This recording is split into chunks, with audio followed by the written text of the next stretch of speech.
Hello दोस्तों, मेरे इस YouTube चैनल शोभित मिनोचा में आप सभी का बहुत बहुत स्वागत है। आज की वीडियो में मैं डिस्कस करूंगा कॉन्ट्रैक्ट क्या होता है और कॉन्ट्रैक्ट के एसेंशियल्स क्या होते हैं। कॉन्ट्रैक्ट कोई भी एग्रीमेंट होता है जिसको लॉ की बैकिंग होती है, जिसको लॉ इन्फोर्स करवा सकता है। In simple language we can say that a contract is an agreement that is enforceable by law. For example, A और बी आपस में बात करते हैं। ए बी को बोलता है कि मैं तुमको 2 बोरी आटा दूंगा, तुम मुझे 100 रुपए देना। तो ये जो एग्रीमेंट है यही हमारा कॉन्ट्रैक्ट है, क्योंकि ये लॉ इसको इन्फोर्स करवा सकता है। अब हम बात करते हैं कि कॉन्ट्रैक्ट के एसेंशियल्स क्या होते हैं। सबसे पहले, there should be an offer from one side to another side. जैसे यहां पर ए ने बी को बोला मैं तुमको 2 बोरी आटा दूंगा, तुम मुझे 100 रुपए देना। तो ये ए ने जो ऑफर दिया और ये बी ने एक्सेप्ट कर लिया। जैसे ही बी ने ऑफर एक्सेप्ट कर लिया तो दोनों आपस में कॉन्ट्रैक्ट में आ गए। सेकंड, जो पार्टीज कॉन्ट्रैक्ट में एंटर कर रही हैं वो मेंटली स्टेबल होनी चाहिए, उनको कोई मेंटल परेशानी नहीं होनी चाहिए। They should not be mentally retarded और they should not be suffering from any other mental disease. They should be of legal age. Example, India में कोई भी जो 2 पार्टीज हैं वो 18 साल से ऊपर है, वो कॉन्ट्रैक्ट में एंटर कर सकती हैं। Third, there should be a legal consideration. हम फिर से इस एग्जांपल को लेंगे कि ए ने बी को बोला मैं तुमको 2 बोरे आटा दूंगा, तुम मुझे 100 रुपए देना।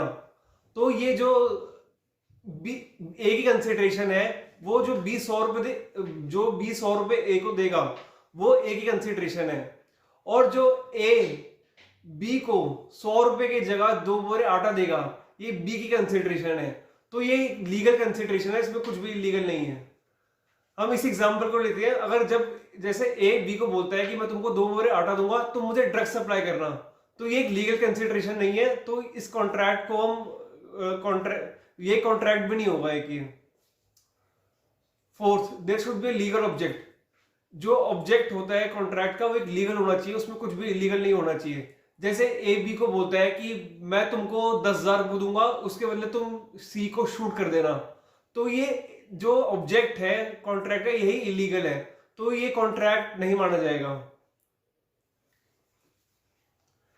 अब हम बात करते हैं वॉइड कॉन्ट्रैक्ट और वॉइडेबल कॉन्ट्रैक्ट के बारे में। वॉइड कॉन्ट्रैक्ट कोई भी एग्रीमेंट होता है जो जब 2 पार्टीज एंटर करती है उसमें तब वो ठीक होता है, लेकिन due to some reason that is not in their hands वो बाद में कॉन्ट्रैक्ट वॉइड हो जाता है। एग्जाम्पल, ए ने बी को बोला कि मैं तुमको 500 रुपये दूंगा और तुम उसकी जगह तुम मुझे प्लास्टिक की थैली सप्लाई करना। लेकिन बाद में पता चलता है कि गवर्नमेंट ऑफ इंडिया ने प्लास्टिक की थैली पे बैन लगा दिया। जब ये कॉन्ट्रैक्ट पे एंटर हुए तब ये कॉन्ट्रैक्ट एकदम ठीक था, इसमें कोई प्रॉब्लम नहीं थी। लेकिन जैसे ही गवर्नमेंट ऑफ इंडिया ने बोला कि प्लास्टिक थैली बैन है, तो ये कॉन्ट्रैक्ट एक वॉइड कॉन्ट्रैक्ट हो गया। अब हम बात करते हैं वॉइडेबल कॉन्ट्रैक्ट के बारे में। वॉइडेबल कॉन्ट्रैक्ट कोई भी एक ऐसा कॉन्ट्रैक्ट होता है जब 2 पार्टीज में से किसी भी एक पार्टी के पास पावर हो कि वो कॉन्ट्रैक्ट को फॉलो नहीं करेगा, वो कॉन्ट्रैक्ट में कुछ मानेगा ही नहीं, तो वो वॉइडेबल कॉन्ट्रैक्ट हो जाता है, क्योंकि अब उसके हाथ में पावर है कि वो कॉन्ट्रैक्ट को ऑनर नहीं करेगा।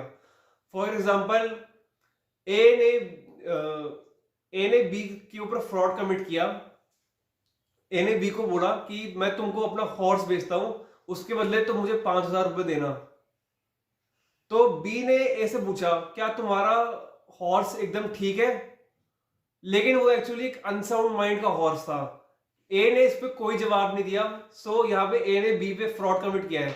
तो जो ये कॉन्ट्रैक्ट होगा, ये जब अगर बी चाहेगा तभी दोनों कॉन्ट्रैक्ट में ए और बी आगे बढ़ेंगे, तब ये कॉन्ट्रैक्ट फॉलो होगा। अगर ये बी चाहेगा कि वो कॉन्ट्रैक्ट को फॉलो नहीं करे तो इसमें ए कुछ भी नहीं कर सकता। This is the example of voidable contract.